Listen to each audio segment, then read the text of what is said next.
Two men walked into the restaurant shouting, "Come on, cook us 2 dishes," without even looking up. The owner replied, "Sorry, we are already closed." One of the men frowned and said, "But your sign outside still says open." The owner finally looked up and instantly broke into a smile because standing at the door were 2 of his closest friends. Without hesitation, he turned to his wife and said, "Honey, please, cook something good for them. Today is on me." His wife paused for a moment and said, "Why are you suddenly being so generous? Did you forget our situation?"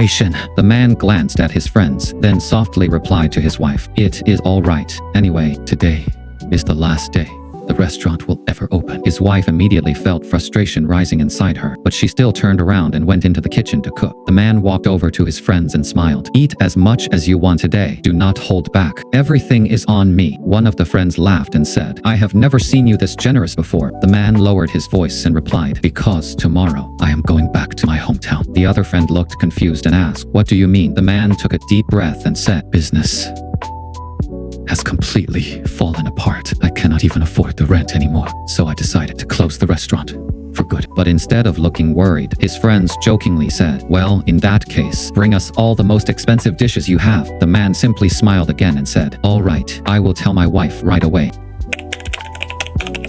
A few minutes later, the man began bringing out dish after dish, while his wife stayed in the kitchen cooking non-stop. The man knew there might never be another chance like this to sit together again, so he sat with his friends, laughing softly and sharing old memories. Meanwhile, his wife stood nearby, silently calculating the cost of every single dish, because she knew she would also be the one cleaning everything afterward. After the friends finally finished eating and left, his wife could no longer hold back her anger. She looked at the table and said, "Look at this! This meal cost us more than $1,000! And you just treated your friends for free!" The man did not argue. He calmly replied, "I will wash the dishes, then we can pack our things and head back to my hometown together." But the moment he picked up the first plate, he noticed cash underneath it. He lifted another plate and found more cash, then another plate, and even more money. The couple froze in complete shock. The man immediately ran outside shouting, "Brothers, did we not agree this meal was on me?" One of the friends turned back and smiled gently, then said, "I hope one day I can eat at your restaurant again," quietly letting him know the money was left behind to save his business. If this story touched your heart, please give this video a like.